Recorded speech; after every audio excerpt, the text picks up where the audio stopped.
안녕하세요. 오늘은 이제 저랑 같이 공부하신 보살님 계시거든요. 그래서 이제 요 보살님이 공부한 여정을 보살님들한테 좀 같이 공개하고 싶어서 제가 이제 부탁을 했어요. 그러니까 여러분들 공부하는데 많이 도움이 될 수 있을 것 같아서 오늘은 유튜브를 갑자기 찍게 됐어요. 그러니까 여기 저랑은 인연이 꽤 오래됐고요. 네, 서선이 보살님이라고 소개드리겠습니다. 안녕하십니까. 일로 오세요. 네? 일로 오세요. 메이크업 안 해도 돼. 아유, 메이크업을 해야 되는데. 그 스님하고 제가 어쩌면은 저는 처음에 불교를 오게 된 게 왠지 저는 좀 잘못된 인간이라는 거를 참회하러 먼저 시작했는 게 불교였을 거예요. 왠지 뭔가 내가 잘못해서 빌로 가야 될 것 같은, 이상하게도 다른 친구들하고는 틀리게 복받게 복을 받으려고 첫 의심이 그 우리 아들이 고3 때 입시 기도문 같은 거 봤잖아요. 대학 좋은 데 가라고.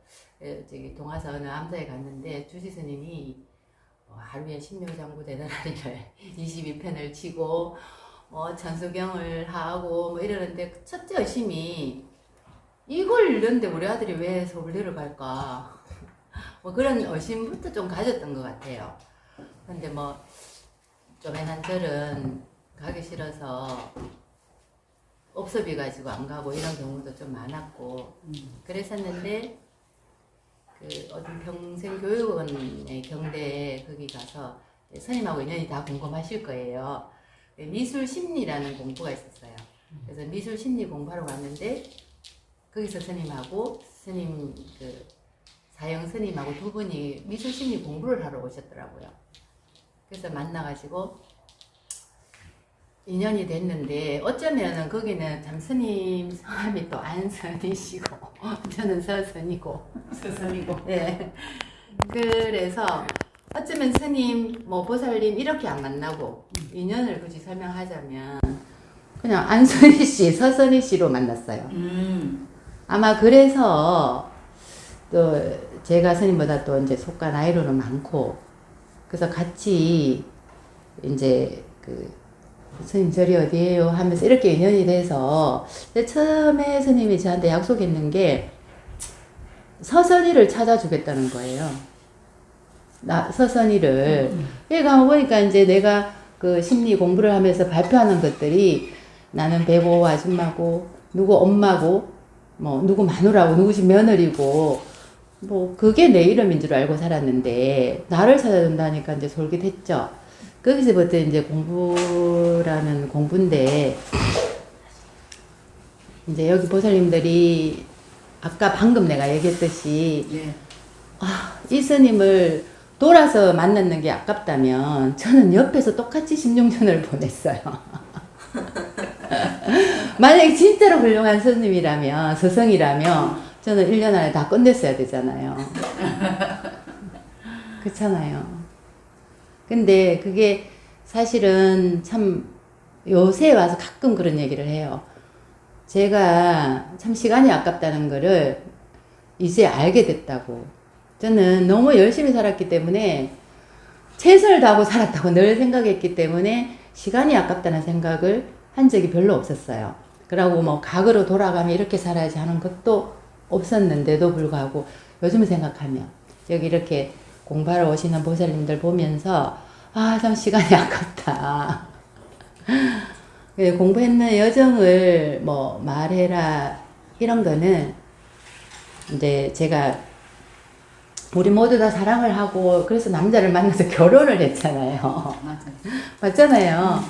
근데 이제 진짜 사랑은 이게 이제 우리가 하고 있는 공부랑 맞는지 안 맞는지는 모르겠지만 있다 없다를 늘 얘기하잖아요. 있다 없다. 스님들은 늘 아무것도 없다. 없다라고 얘기하잖아요. 난 참 있는데 없다라는 것도 굉장히 아이러니하기도 했지만은 사랑, 남녀 간의 사랑 가지고도 그 진짜 사랑은 그 상대한테 진짜 사랑하는 거는 시간과 지갑을 아껴주는 거래요. 그 사람의 시간과 지갑을 그 글에 굉장히 반했어요. 교수님한테도 얘기했어요. 그러면서 이 공부하면서 생각했던 게 우리는 모두 다 사랑을 원하고 사랑을 갈구하고 살잖아요. 근데 진짜 내가 이 아이를 사랑한다면 뭘 줘야 되는가? 결국은 시간과 돈이더라고. 근데 거기에 굉장히 오래 이 공부를 가지고 있다 보니까 나중에는 결론이 항상 이 짝이 있어야 되잖아. 서성이 있으면 제자가 있어야 되고 이렇듯이 이 진짜 사랑의 짝은 상대적으로 진짜로 내가 사랑하는 사람한테 줄 수 있는 거는 또 시간과 돈인 거예요. 그게 똑같이 이래서 다 하나구나. 저는 공부를 그렇게 했어요. 근데 이 꼬르 그런 사랑은 없잖아요. 그래서 끊는 것 있긴 있었잖아요. 없었잖아요.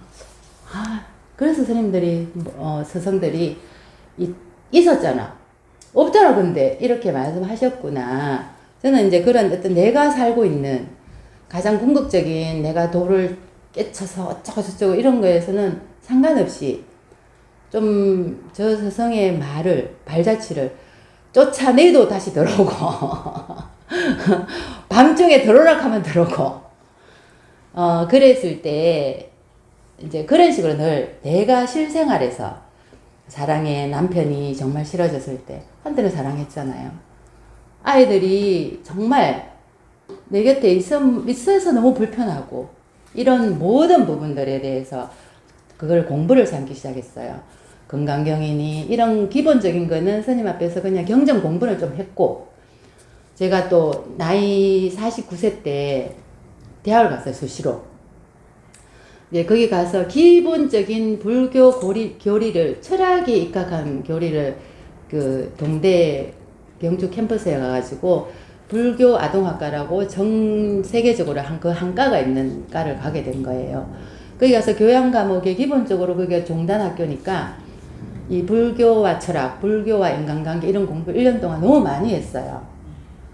근데 이제 해도 그런 공부를 스님한테 경이랑 경은 다 여기 이사 오기 전에 다 배웠는데도 부처님은 참 잔소리들한테 했던 소리도 하고 했던 소리도 하고 한빙지옥이 어떻고 꼬챙이로 찔렀는데 안 죽고 이게 다 뻥쟁이 아니냐 그 정도로 저는 무식했어요.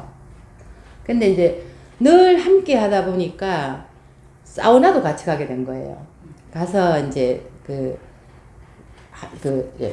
뜨끈뜨끈한 불가마에 있다가 얼음 창고 같은 데 들어가잖아요. 근데 거기 딱 들어가서 하면 아이고 한빙지옥이 따로 없네 이러면서 저는 계속 공부를 한 거예요. 같이 있으면서 그래도 10년 넘도록은 내가 있고 내가 이렇게 했는데도 내 아이는 점점 말을 안 듣고 그러면서 이제 한 3년 전쯤에 이제 그 스님이 덕단의 조치로 떠나거라 가산해라 그래서 이제 다른 서성들이 하고 있는 걸 가서 반드시 커피값 다 줘가면서 보냈어요. 그거조차도 안 가려고 이제 그러면서 결국은 내가 어제까지도 스님하고 이렇게 많은 얘기를 했던 것들이 우리 보살님들은 사실 스님들은 뭐 아기를 못 낳아서 생속이라서 그게 아니라 우리는 실생활 속에 살고 있잖아요. 설거지 해야 되고 귀찮아도 해야 되고 하는 것들에 대한 내가 그 집중을 하고 정말 내 남편을 정말 사랑하면 어떻게 해야 되는가 내 아이를 정말 제대로 된 인간으로 볼 수 있는 날이 언제인가 저는 그걸 공부하기 시작했어요. 그러다 보니까 그 자리가 그 자리라는 하는 거를 알게 된 거죠. 너무 쉬워서 그렇잖아요. 쉽다 하는 게 쉬운 게 뭔지를 모르고 질문하라 하면 뭐를 질문해야 될지도 몰랐어요. 근데 실은 질문도 그 사랑처럼 항상 짝이 있듯이 이게 있으면 저게 있고 이 꼴을 하니까 그냥 없는 거더라. 이런 말조차도 잘 통하지 않는다는 건 전 너무 잘 알아요. 내한테는 친구들도 많지만 똑같은 이야기 내가 경험하고 제가 뭐 운동을 하면서도 저는 그런 음식점을 야간 장사를 하고 있지만 기타도 배우고 골프도 치고 명품 좋아하고 다 해요. 며느리도 받고 그 와중에서 이 주변을 제대로 떨어져서 보기가 굉장히 힘들더라고요. 그래서 나보기가 우리 선생님 처음에 저한테 기도 주신 게 나보기 기도를 줬거든요. 나를 봐라. 나를 봐라. 근데 나를 이렇게 보니까 엄청난 그 치졸하고 야비한 내가 있더라고. 아주 가까운 시간 전에는 째째한 것도 나와. 아우 째째하고 추덥고 야비하고 그래요. 난 야비하다는 말을 솔직히 우리 남편을 보면서 좀 많이 느꼈는데 그게 나라는 걸 알게 되고 내 모든 걸 다 준다는 말도 내가 얼마나 가식적인지도 얼마 전에 깨쳤어요. 이제 며느리를 봤는데 엄청 예쁜 거예요. 내 모든 걸 다 주고 싶은 거예요. 얘가. 그래서 내가 그걸 다 보기를 한 거예요. 가만히 보니까 비싼 거 절대 안 줘요. 건부치 내 마음에 든 건 안 줘요. 그래서 내가 뭘 주는가 정말 내 모든 걸 다 준다 했는데 보니까 뭐 퐁퐁 수세미 거품 잘 나는 수세미 뭐 좀 그런 거밖에 안 주더라고. 그래서 내 친구들한테 그랬어요. 야 옛날 시어머니들은 왜 그랬대? 왜 며느리가 미웠지? 이러니까 뭐 친구들 분분해요.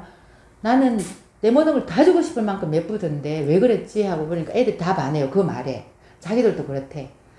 며느리 본 애들은 다 주고 싶지 이렇게 된 거예요. 근데 사실은 내가 나중에 그 얘기를 해줬잖아요. 안 주더라. 걔는 속으로 계속 차라리 어머니 저걸 주지. 그 아이는 분명히 봤을 거라고. 깨침이라는 게 나를 알아가는 게 그거지. 그래서 말을 함부로 하지 말고 함부로 안 하고 또 뭐 좀 진중해지고 그런 나를 보니까요. 제가 보면 이제 되게 독설적이었었어요. 인상대로 그대로 얘기해야 되고 경우 져야 되고 한 개 주면 한 개 받아야 되고 이랬는데 그런 나를 보기 시작하면서 야비하고 거짓말 잘하고 모순적인 나를 계속 보면서 아니라는 걸 알게 됐기 때문에 남 허물을 가지고 시비를 걸지 않게 됐어요. 그렇다고 바보 덩신 아니야. 다 알고 그냥 통시키고 갈 줄 알게 돼가지고 요새는 참 이런 데 앉아가지고 뭐 우리 스승님 참 감사합니다 뭐 이런 얘기하는 거 너무 좀 재미없더라고요. 저도 한편 같고 근데 저절로 생기는 감사함. 그래서 보살님 와서 이런 스님 어떻게 만나서 첫 질문이 그런 거라면 제가 이렇게 이 자리에 앉게끔 해주시는 스님한테 덜을 소리 안 덜을 소리 나의 밑바닥까지 치부를 다 드러낼 수 있는 근데 그게 나중에 알고 보니까 나의 트라우마 나의 걱정 이런 거를 다 털어놓으라는 얘기가 아니었는 거를 몰랐어요. 그래서 나는 항상 반성문만 썼어요. 어제 어떤 일이 있어갖고 아를 또 욕을 했어요. 뭐 신랑이 뒤통수를 또 때리고 싶었어요. 뭐 이런 얘기들만 해야 되는 그게 내 마음에 있는 얘기인 줄 알았어요. 솔직히. 근데 그런 트라우마가 아니라 이렇게 매 순간 깨치고 그랬다는 그 일어나는 마음을 보라는 거를 제가 사실은 좀 안지 얼마 안 됐어요. 그러니까 저는 처음에 이렇게 보살님들 여기 오시잖아요. 스님 옆에 딱 있으면 모두 다 첫마디가 저 보살을 조심해라. 세다. 이제 뭐 흔히 다들 그런 식이었고 또 이렇게 와도 서설시 벌어야가 뭐지? 당신들이 뭐 공부 제대로 하겠어? 그리고 2층 싹 올라가고 싹 가버리고 좀 그랬었어요. 근데 그 모난 돌이 나를 보기 시작하고 그렇게 순간순간 매 순간 아들아이 보면서 깨치고 내가 며느리한테 향하는 마음을 보고 깨치다 보니까 아 이게 또 하나라는 거 다 마음이 다 통한다는 거 이런 부분들이 참 내 삶에 변해져서 내가 해왔던 공부 과정을 굳이 이렇게 뭐 스님이 뭐 얘기해볼래 하시면 하는데 그래요. 일생활에 있었던 일들 가지고 내가 그냥 가장 아끼고 사랑하는 사람하고 관계를 하면서 이제 그 안에 내가 진짜 제대로 잘 살고 있는가, 그래서 집안에 질서가 생기는가, 이거를 몸소, 그래서 어느 날 스님한테 와서 스님, 내가 바르게 느끼고 나를 바르게 보기 시작하고부터 집안에 질서가 생겼습니다. 각자 그 장소에서 각자 참 잘하고 있는 거에 대한 것들이 느껴집니다. 내가 가는 곳에 사람들이 편안함이 예전보다 많이 나아졌습니다. 이런 부분들에 대해서 늘 내한테 반하고 그런 일들이 있었고요. 여러분들도 만약에 보살님들도 나만큼 다 알아요. 진짜 사랑이 뭔지. 단지 뭐 그거를 일을 하면서 저 같은 경우에도 새벽 2시까지 아침에 일어나서 잠시 멍 때리다가 절에 와서 또다시 가고, 이런 노선 자체를 그 자체도 성실하게 하는 것도 공부하는 길이라고 나는 생각해요. 뭐 생각, 지금도 그래요. 나죠. 질투 나고 내 팔자야 소리 저절로 날 때 있지만 그걸 아는 게 나를 굉장히 마음 편하게 살게끔. 그래서 우리 아들한테도 난다. 나대. 난 걸 봐라. 그래서 지금 요즘은 아들하고 같이 이제 일어나는 일 순간순간 가지고, 아니면 하루 가지고, 지금 현재 진행하고 있는 일들 가지고 굉장히 이제 이런 얘기들을 많이 하고 지금 있어요.